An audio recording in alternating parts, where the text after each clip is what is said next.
আসসালামু আলাইকুম। সবাইকে স্বাগত জানাচ্ছি গ্লোবাল ভিউজে। আপনাদের সঙ্গে আছি আমি তাসনিম হোসাইন। আজ জানাবো আন্তর্জাতিক গণমাধ্যমে আলোচিত সংবাদ ও বিশ্লেষণ। ইসরায়েলি বন্দীদের ব্যাপারে ইসরায়েল বা যুক্তরাষ্ট্রের হুমকির কাছে নতি স্বীকার করবে না বলে সাফ জানিয়ে দিয়েছে ফিলিস্তিনের প্রতিরোধ সংগঠন হামাস। বুধবার এক বিবৃতিতে সংগঠনের এই কঠোর অবস্থান তুলে ধরেন হামাসের মুখপাত্র হাজিম কাসেম। তিনি বলেন, ইসরায়েল গাজা যুদ্ধবিরতি চুক্তির বেশ কয়েকটি ধারা লঙ্ঘন করেছে, কাজেই তেল আবিব পুরোপুরি চুক্তি মেনে না চলা পর্যন্ত আর কোনো পণবন্দী মুক্তি পাবেন না। কাসেম বলেন, আমাদের অবস্থান স্পষ্ট, আমরা যুক্তরাষ্ট্র বা ইসরায়েলের হুমকির ভাষা মেনে নেব না। আগামী শনিবার 15 ফেব্রুয়ারি দুপুরের মধ্যে পণবন্দীরা মুক্তি না পেলে ইসরায়েলি প্রধানমন্ত্রী বেনিয়ামিন নেতানিয়াহু গাজায় আবারও ভয়াবহ আগ্রাসন শুরু করার যে হুমকি দিয়েছেন তার জবাবে হামাসের এই কঠোর অবস্থান ঘোষিত হল। তাছাড়া বুধবার ইসরায়েলি প্রতিরক্ষা মন্ত্রীও হুঁশিয়ারি দিয়ে বলেছেন, পণবন্দীরা মুক্তি না পেলে এবার গাজায় আগের চেয়েও ধ্বংসাত্মক হামলা চালানো হবে। ইহুদিবাদী কর্মকর্তাদের সঙ্গে তাল মিলিয়ে মার্কিন প্রেসিডেন্ট ট্রাম্পও সম্প্রতি বলেছেন, আগামী শনিবারের মধ্যে হামাস সব বন্দীকে মুক্তি দিতে ব্যর্থ হলে গাজার জন্য জাহান্নামের দরজা খুলে দেওয়া হবে। ইসরায়েলের সঙ্গে হামাসের স্বাক্ষরিত যুদ্ধবিরতি চুক্তির প্রথম পর্ব গত কয়েক সপ্তাহ ধরে ধাপে ধাপে বাস্তবায়িত হচ্ছে। চুক্তিতে বর্ণিত সময়সীমা মেনে হামাস ও ইসরায়েল পরস্পর বন্দীদের ঠিকমতো মুক্তি দিয়ে এলেও গাজাবাসীর ওপর হামলা না চালানো এবং এই উপত্যকায় অবাধে ত্রাণ প্রবেশ করতে দেওয়ার প্রতিশ্রুতি মেনে চলছে না তেল আবিব। এর প্রতিবাদে গত শনিবার সর্বশেষ 3 বন্দীকে মুক্তি দেওয়ার পর হামাসের সামরিক মুখপাত্র আবু ওবায়দা হুমকি দেন, তেল আবিব যুদ্ধবিরতি চুক্তি পুরোপুরি মেনে চলতে ব্যর্থ হলে 15 ফেব্রুয়ারি পরবর্তী নির্ধারিত দিনের পণবন্দী মুক্তির প্রক্রিয়া স্থগিত রাখা হবে। আবু ওবায়দার ওই ঘোষণার জবাবেই মূলত মার্কিন ও ইসরায়েলি কর্মকর্তারা গাজায় আবারও আগ্রাসন চালানোর হুমকি দিয়েছেন। এদিকে ফিলিস্তিনের ইসলামী জিহাদ আন্দোলন ইসরায়েলি প্রধানমন্ত্রীকে সতর্ক করে দিয়ে বলেছে, গাজায় হামাসের হাতে আটক বন্দীদের কিছু হলে সেজন্য তেল আবিবকে দায়ী থাকতে হবে। ইসলামী জিহাদের সামরিক শাখা আল কুদস ব্রিগেডস বুধবার এক বিবৃতিতে এই হুঁশিয়ারি উচ্চারণ করে। বিবৃতিতে বলা হয়, হামাস যুদ্ধবিরতি চুক্তিতে নিজের দেওয়া প্রতিশ্রুতি পুরোপুরি বাস্তবায়ন করলেও ইহুদিবাদী শত্রু তার প্রতিশ্রুতি লঙ্ঘন করার মাধ্যমে গাজায় আটক বন্দীদের জীবন বিপন্ন করে তুলেছে।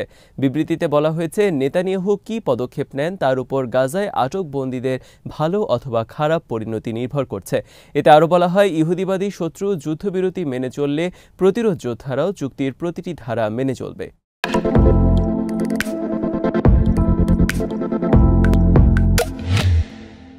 এএফপি জানিয়েছে, হামাস ও ইসরায়েলের মধ্যে যুদ্ধবিরতি নিয়ে চলা দ্বন্দ্ব নিরসনে কাজ করছে মধ্যস্থতাকারী দেশ কাতার ও মিশর। ফিলিস্তিনি একটি সূত্র বুধবার সংবাদ মাধ্যমটিকে বলেছেন, যুক্তরাষ্ট্রের সঙ্গে মিশর ও কাতারের মধ্যস্থতাকারীরা কথা বলেছেন। তারা এই দ্বন্দ্ব নিরসনে কাজ করেছেন এবং চুক্তি অনুযায়ী যেসব ত্রাণ ও সরঞ্জাম পাঠানোর কথা রয়েছে সেটি মানতে ইসরায়েলকে বাধ্য করানোর চেষ্টা করছেন। তাছাড়া যুদ্ধবিরতির দ্বিতীয় ধাপের আলোচনা শুরুর ওপরও গুরুত্ব আরোপ করেছেন তারা। মিশরের president Abdul Fattah al CC এবং জর্ডানের রাজা দ্বিতীয় আবদুল্লাহ বুধবার ফোন আলাপে গাজার বিষয়ে তাদের ঐক্যবদ্ধ অবস্থানের উপর জোর দিয়েছেন। মঙ্গলবার মার্কিন প্রেসিডেন্ট ট্রাম্পের সঙ্গে জর্ডানের রাজার বৈঠকের পর এই ঘোষণা এলো। মিশরীয় প্রেসিডেন্সির বিবৃতিতে বলা হয়েছে, দুই নেতা যুদ্ধবিধ্বস্ত গাজা উপত্যকার পুনর্গঠনে মিশর ও জর্ডানের ঐক্যবদ্ধ অবস্থান নিশ্চিত করেছেন, যাতে ফিলিস্তিনিদের তাদের ভূমি থেকে উৎখাত না করা যায়। জর্ডানের রাজকীয় আদালতের আরেকটি বিবৃতিতে বলা হয়েছে, দুই নেতা ফিলিস্তিনিদের জোরপূর্বক বাস্তুচ্যুতির বিরুদ্ধে তাদের একীভূত অবস্থান পুনর্ব্যক্ত করেন। উভয় বিবৃতিতে ট্রাম্পের সঙ্গে ন্যায়সঙ্গত ও স্থায়ী শান্তি অর্জনের লক্ষ্যে সহযোগিতার কথা বলা হয়। আরব নিউজ বলছে, গাজার ফিলিস্তিনিদের মিশর ও জর্ডানে স্থানান্তরের যে পরিকল্পনার কথা বলেছেন ট্রাম্প, মিশর ও জর্ডান এই পরিকল্পনার বিরুদ্ধে সমন্বিত আরব অবস্থানের নেতৃত্ব দিচ্ছে। ট্রাম্প হুমকি দিয়েছেন, যদি দুই দেশ ফিলিস্তিনিদের গ্রহণ না করে তবে তিনি তাদের জন্য বরাদ্দকৃত সহায়তা বন্ধ করে দেবেন। মঙ্গলবার ট্রাম্পের সঙ্গে বৈঠকের পর রাজা আবদুল্লাহ সামাজিক মাধ্যমে লিখেছেন, ফিলিস্তিনিদের জোরপূর্বক বাস্তুচ্যুতির বিরুদ্ধে আমাদের অবস্থান অবিচল। এটি আরব বিশ্বের ঐক্যবদ্ধ অবস্থান। মিশর ঘোষণা করেছে, চলতি মাসে তারা আরব দেশগুলোর একটি শীর্ষ সম্মেলন আয়োজন করবেন এবং গাজার পুনর্গঠনে এমন একটি সামগ্রিক দৃষ্টিভঙ্গি উপস্থাপন করবেন যা ফিলিস্তিনিদের নিজ ভূমিতে টিকিয়ে রাখবে। এদিকে মিশরের দুই কর্মকর্তা জানিয়েছেন, গাজাবাসীদের তাদের জন্মস্থান থেকে সরানোর কথা হলে কিংবা বিষয়টি বৈঠকের এজেন্ডায় রাখলে ডোনাল্ড ট্রাম্পের সঙ্গে দেখা করবেন না মিশরের প্রেসিডেন্ট। 1 ফেব্রুয়ারি টেলিফোনে ট্রাম্পের সঙ্গে কথা বলেন সিসি। ওই সময় সিসিকে হোয়াইট হাউসে আমন্ত্রণ জানান ট্রাম্প। মিশরের প্রেসিডেন্টের দপ্তর থেকে জানানো হয়েছে, ট্রাম্পের সঙ্গে সিসির বৈঠকের দিনক্ষণ এখনও নির্ধারিত হয়নি। দ্য নিউ আরবের খবরে বলা হয়েছে, গাজা উপত্যকাকে কেন্দ্র করে মার্কিন প্রেসিডেন্ট ডোনাল্ড ট্রাম্প এবং ইসরায়েলি প্রধানমন্ত্রী নেতানিয়াহুর মন্তব্যে ক্ষিপ্ত হয়েছে সৌদি আরব। দেশটির সংবাদ মাধ্যমগুলো নেতানিয়াহু ও ট্রাম্পের বিরুদ্ধে একনাগাড়ে সমালোচনা করে যাচ্ছে। তাছাড়া দেশটির সরকারও কঠোর ভাষায় বিবৃতি দিয়েছে। সবচেয়ে বড় বিষয় হলো, হামাসকে এতদিন শত্রু ও সন্ত্রাসী মনে করে এলেও তাদের প্রতি সুর নরম করেছে সৌদি মিডিয়া। সম্প্রতি গাজা থেকে ফিলিস্তিনিদের স্থায়ীভাবে বিতাড়িত করার হুমকি দেন ডোনাল্ড ট্রাম্প ও বেনিয়ামিন নেতানিয়াহু। এর মধ্যে গাজাবাসীকে সৌদিতে স্থানান্তরের কথা বলেন নেতানিয়াহু। খবরে বলা হয়, আগে সৌদি সংবাদ মাধ্যমগুলো পররাষ্ট্রনীতি অনুসরণ করে কথা বলতো, এখন তারা সরাসরি ইসরায়েলের বিরুদ্ধে কথা বলছেন। নেতানিয়াহু যখন সৌদিতে ফিলিস্তিনিদের আলাদা রাষ্ট্র গঠনের হাস্যকর প্রস্তাব দেন, তার কিছুক্ষণ পরই কড়া ভাষায় বিবৃতি দেয় সৌদি পররাষ্ট্র মন্ত্রণালয়। তারা নেতানিয়াহুর প্রস্তাব নিয়ে বলেছেন, এসব উগ্রবাদী বক্তব্য এবং দখলদারিত্বের মানসিকতার বহিঃপ্রকাশ, যারা ফিলিস্তিনি অধিকার উপলব্ধি করতে পারেন না। মন্ত্রণালয় আরও বলেছে, ফিলিস্তিনিদের তাদের ভূখণ্ডের উপর বৈধ অধিকার রয়েছে। তারা বাইরে থেকে আসেননি বা কোনো অভিবাসী নয়, যাদের ইসরায়েলির ইচ্ছায় উচ্ছেদ করা যাবে। দেশটির প্রভাবশালী সংবাদ মাধ্যম আল ইখবারিয়াকে এক বিশ্লেষক বলেন, ইসরায়েলের সঙ্গে রাষ্ট্র শব্দটি আর যায় না। অথচ সৌদি 2 বছর আগেও ইসরায়েলের সঙ্গে কূটনৈতিক সম্পর্ক স্থাপনের চেষ্টা করেছিল। আল ইখবারিয়া নেতানিয়াহুর তীব্র সমালোচনা করে তাকে ইহুদিবাদী এবং ইহুদিবাদীর সন্তান হিসেবে অভিহিত করেছে। অপরদিকে আল আরাবিয়া নেতানিয়াহুর মানসিক স্বাস্থ্য নিয়ে প্রশ্ন তুলেছে। তারা বলেছেন, হয়তো মানসিক সমস্যার কারণে তিনি এমন প্রস্তাব দিয়েছেন। হামাসের প্রতি দেশটির সংবাদ মাধ্যমের মনোভাবও হঠাৎ পরিবর্তন হয়ে গেছে। আগে হামাসকে সন্ত্রাসী সংগঠন হিসেবে অভিহিত করলেও গাজাবাসীদের নিয়ে হামাসের দেওয়া 2টি বিবৃতি তারা প্রকাশ করেছেন। সম্প্রতি আশরাক আল আওসাত নামে একটি সংবাদ মাধ্যম হামাসের জ্যেষ্ঠ নেতা ইজ্জাত আল রিশকের বক্তব্য প্রকাশ করেছে। সৌদির লেখক নওয়াফ আল কুদাইমি এটিকে একটি অসাধারণ মুহূর্ত হিসেবে অভিহিত করে বলেছেন, সৌদি চাইলে এখন হামাসের সঙ্গে প্রতীকী সম্পর্ক গড়তে পারে। তারা চাইলে এবারে রমজানে হামাসের নেতাদের ওমরা করার সুযোগ দিতে পারেন। চীন জোর দিয়ে বলেছে, অবরুদ্ধ ও যুদ্ধবিধ্বস্ত গাজা উপত্যকা ফিলিস্তিনিদের এবং এটি ফিলিস্তিনি ভূখণ্ডের অবিচ্ছেদ্য অংশ। গাজার জনগণকে জোরপূর্বক সেখান থেকে উচ্ছেদ করা বিরোধী বলেও চীন সরকার সুস্পষ্টভাবে জানিয়েছে। বুধবার প্রেস ব্রিফিংয়ে চীনা পররাষ্ট্র মন্ত্রণালয়ের মুখপাত্র গুয়ো জিয়াকুন এসব কথা বলেন। গাজা দখল এবং সেখানে ফিলিস্তিনিদের ফিরতে না দেওয়ায় মার্কিন পরিকল্পনার প্রকাশিত হওয়ার পর চীনের পক্ষ থেকেও প্রতিক্রিয়া এলো। চীনা মুখপাত্র জোর দিয়ে বলেন, ফিলিস্তিনি জনগণের বৈধ জাতীয় অধিকারকে চীন দৃঢ়ভাবে সমর্থন করে এবং গাজাবাসীদের জোরপূর্বক বাস্তুচ্যুতির বিরোধিতা করে। তিনি বলেন, ফিলিস্তিনিরাই ফিলিস্তিনকে শাসন করবে, এটিই হবে যুদ্ধ পরবর্তী গাজা শাসনের মূলনীতি। মুখপাত্র গাজায় যুদ্ধবিরতি বাস্তবায়ন এবং সেখানে মানবিক সহায়তা ও পুনর্গঠনের প্রচেষ্টা জোরদার করার জন্য গঠনমূলক ভূমিকা রাখতে আন্তর্জাতিক সম্প্রদায়ের প্রতি আহ্বান জানান। মার্কিন প্রেসিডেন্ট ইরানের বিরুদ্ধে বল প্রয়োগের যে হুমকি দিয়েছেন তাকে উদ্বেগজনক ও কাণ্ডজ্ঞানহীন বলে নিন্দা জানিয়েছে তেহরান। জাতিসংঘে নিযুক্ত ইরানের স্থায়ী প্রতিনিধি আমির সাইদ ইরাভানি বুধবার জাতিসংঘ মহাসচিব ও নিরাপত্তা পরিষদের প্রেসিডেন্টের কাছে লেখা এক অভিযোগপত্রে এই নিন্দা জানান।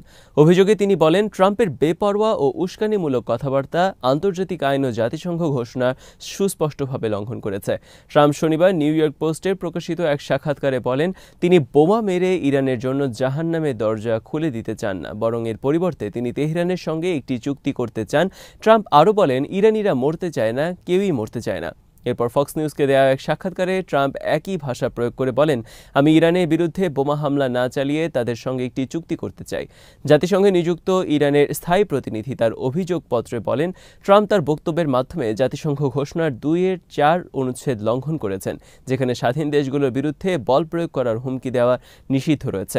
মার্কিন প্রেসিডেন্ট ইরানের সর্বোচ্চ চাপ প্রয়োগ করার নির্দেশ জারি করে যে ডিক্রিতে সই করেছেন তারও নিন্দা জানান ইরাভানি। তিনি বলেন, এর মাধ্যমে তিনি মৌলিক রীতিনীতি এবং আন্তর্জাতিক আইন লঙ্ঘন করেছেন। ট্রাম্পের এই ধরনের নির্লজ্জ বাগাড়ম্বরের ব্যাপারে নীরবতা ভেঙে সমস্বরে নিন্দা জানানোর জন্য জাতিসংঘ নিরাপত্তা পরিষদের প্রতি আহ্বান জানান ইরানের এই সিনিয়র কূটনীতিক। এদিকে ট্রাম্পের হুমকির মধ্যে নিজেদের অস্ত্র ভাণ্ডার সমৃদ্ধ করার নির্দেশ দিয়েছেন ইরানের সর্বোচ্চ নেতা আয়াতুল্লাহ আলী খামেনি। বুধবার তেহরানে প্রতিরক্ষা মেলা পরিদর্শনের সময় তিনি বলেন, আমাদের এখানেই সন্তুষ্ট থাকা উচিত হবে না। ক্ষেপণাস্ত্র কতটুকু নিখুঁতভাবে আঘাত হানবে সেটার একটা নির্দিষ্ট সীমা আমরা আগে থেকে নির্ধারণ করেছিলাম, কিন্তু এখন আমরা মনে করি এটা অপর্যাপ্ত এবং আমাদেরকে আরও সামনে এগোতে হবে। দ্রুত সামরিক শক্তি বাড়াতে ক্ষেপণাস্ত্রের সংখ্যা বাড়ানোর নির্দেশনাও দেন খামেনি। ইউক্রেন যুদ্ধ নিয়ে আলোচনা শুরু করার বিষয়ে সম্মতি জানিয়েছেন রাশিয়ার প্রেসিডেন্ট পুতিন। বুধবার প্রেসিডেন্ট ট্রাম্পের সঙ্গে পুতিনের ফোন আলাপের পর বিষয়টি নিশ্চিত করেছেন ট্রাম্প নিজেই। ট্রাম্প ট্রুথ সোশ্যালে পোস্ট করে জানান, পুতিনের সঙ্গে তার একটি দীর্ঘ ও ফলপ্রসূ ফোন আলাপ হয়েছে। এটি ট্রাম্পের দায়িত্ব গ্রহণের পর তাদের মধ্যে প্রকাশ্যে আসা প্রথম ফোন আলাপ। তিনি বলেন, আলোচনায় ইউক্রেন, মধ্যপ্রাচ্য, জ্বালানি, কৃত্রিম বুদ্ধিমত্তা, ডলার ও অন্যান্য বিষয় নিয়ে কথা হয়। ট্রাম্প লিখেছেন, আমরা দুজনেই একমত হয়েছি রাশিয়া ইউক্রেন যুদ্ধের ফলে যে লক্ষ লক্ষ মানুষের মৃত্যু হচ্ছে তা বন্ধ করতে চাই। প্রথমেই আমরা একসঙ্গে কাজ করতে এবং একে অপরের দেশ পরিদর্শন করতে সম্মত হয়েছে। ট্রাম্প জানান, দুই নেতা তাদের কর্মকর্তাদের ইউক্রেন যুদ্ধের অবসান ঘটানোর জন্য আলোচনা শুরু করার নির্দেশ দিয়েছেন। তিনি বলেন, পররাষ্ট্রমন্ত্রী মার্কো রুবিও, CIA পরিচালক জন র্যাটক্লিফ, জাতীয় নিরাপত্তা উপদেষ্টা মাইকেল ওয়াল্টস এবং মধ্যপ্রাচ্য বিশেষ দূত স্টিভ উইটকফকে তিনি আলোচনার নেতৃত্ব দিতে বলবেন। ট্রাম্প বলেন, আর কোনো জীবনহানি হওয়া উচিত নয়।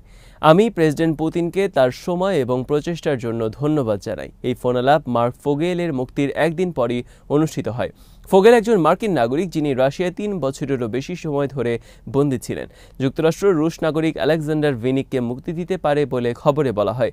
এদিকে ইউক্রেনের প্রেসিডেন্ট জেলেনস্কির সঙ্গে কথা বলেছেন ট্রাম্প। বুধবার হোয়াইট হাউসের সাংবাদিকদের এক প্রশ্নের জবাবে ট্রাম্প জানান, ইউক্রেন যুদ্ধবিরতি নিয়ে আলোচনা করতে তিনি সৌদি আরবে পুতিনের সঙ্গে বৈঠক করতে পারেন। বুধবার দুই নেতার ফোন আলাপ প্রায় 90 মিনিট স্থায়ী হয় বলে জানিয়েছেন ক্রেমলিন মুখপাত্র দিমিত্রি পেসকভ। তিনি জানান, দুই নেতা সরাসরি বৈঠক করতে সম্মত হয়েছেন। তারা এই বিষয়ে সম্মত হয়েছেন যে মস্কো ও ওয়াশিংটনের সঙ্গে একসঙ্গে কাজ করার সময় হয়েছে। ট্রাম্পকে মস্কো সফরের আমন্ত্রণ জানিয়েছেন পুতিন। ট্রাম্প এতে সম্মত হয়েছেন। জবাবে পুতিনকে ওয়াশিংটন সফরের আমন্ত্রণ জানান ট্রাম্প। পুতিনও এতে সম্মতি দিয়েছেন।